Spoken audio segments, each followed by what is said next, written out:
Alright, so right here, that little panel on the inside, we're on the driver's side right now, that's going to have to come out. You just pull it. It's all just a couple fasteners.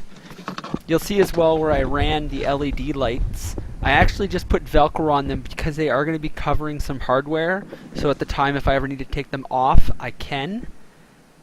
You can see I ran the wires through the center of the console, just tucking it through there any way you really want to run it.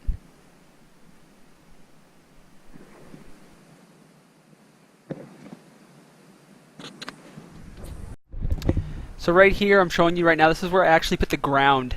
I literally just undid the screw and put the connector on it and screwed it in.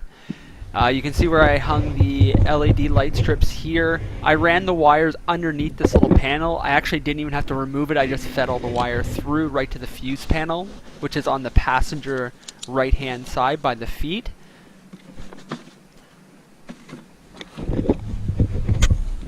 You're going to see that I used a fuse adapter.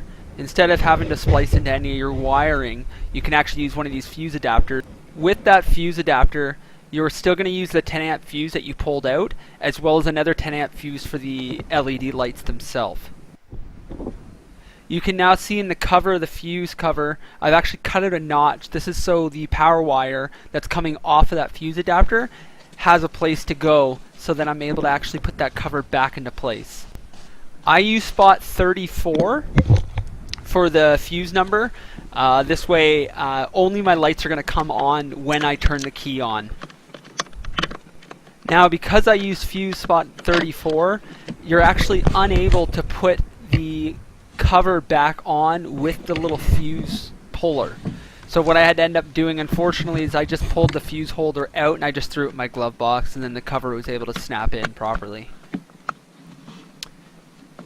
Now all we're doing is essentially just tucking some of this wire behind. All this will be covered up by one of the little interior panels, which you'll see that we are installing right now. Same kind of deal, the back gets put in first with those, and then all you do is push on the one end. It's going to clip right in, and that's all it's going to take. And last but not least, this little cover here, again we're still on the passenger side, same type of cover as the driver's side that you saw that I installed.